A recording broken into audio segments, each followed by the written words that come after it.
మన సమాజంలో ఒక ఆడవిల్ల తండ్రి పెళ్లి చేసేటప్పుడు 100 రకాలుగా ఆలోచిస్తాడు.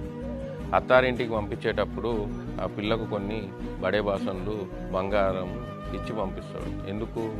రేపటి నాడు ఏదైనా కష్టం వచ్చినా పిల్ల సర్దుకొని ఇంకే ఈ సంసారం బాగు చేసుకోవడానికి పనికొస్తాయి అని చెప్పి తండ్రి ఒక ముందు చూపుతో తీసుకున్నటువంటి ఆలోచన.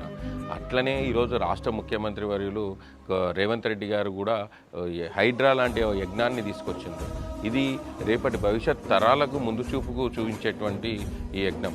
ఏదైతే చెరువులు, కుంటలు కబ్జాలకు గురయ్యి ఈరోజు పేదోళ్ళు నష్టపోతున్నారు.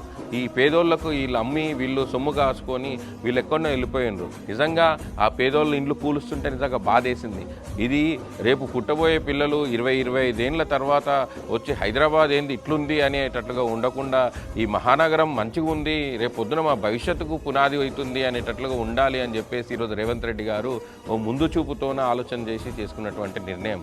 కానీ ఈ నిర్ణయాన్ని సమాజంలో కొంతమంది తప్పుదోవ పట్టించి ఈ అక్రమార్కులకు వాళ్ళు అండగా నిలుస్తున్నారు.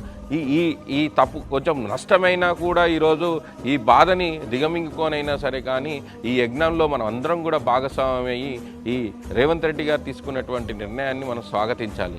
ఎందుకు?